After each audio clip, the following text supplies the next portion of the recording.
Welcome to Not Milk Never Milk. Subscribe if you're lactose intolerant. In this video, I will explain how to wash chlorine out of eyes. First, rinse your eyes immediately with clean, cool water for at least 15 minutes. This initial step is crucial for minimizing irritation. If you wear contact lenses, remove them before you start rinsing to ensure the water can thoroughly clean your eyes. Remember to blink frequently while rinsing. This action helps to effectively flush out any remaining chlorine and irritants from your eyes, providing quicker relief. After rinsing, you can use over-the-counter lubricating eye drops to help soothe any lingering irritation and dryness. It's very important to avoid rubbing your eyes, as this can worsen the discomfort and potentially cause further damage.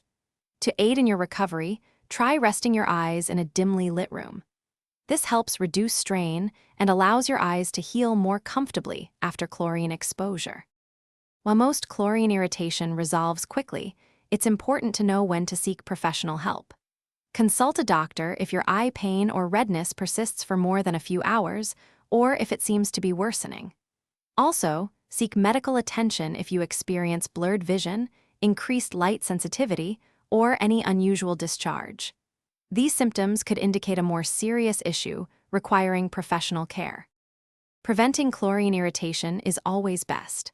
A simple and effective way is to wear swim goggles whenever you're in a chlorinated pool, offering a physical barrier for your eyes. Additionally, showering before swimming can help reduce the amount of chlorine needed in pools, benefiting everyone. And speaking of staying refreshed, check the description for a link to the Oala water bottle and other great deals to keep you hydrated. Remember, good eye care and hydration go hand in hand for overall well-being. Thanks for watching. If this was helpful, leave a like and consider subscribing. See you next time.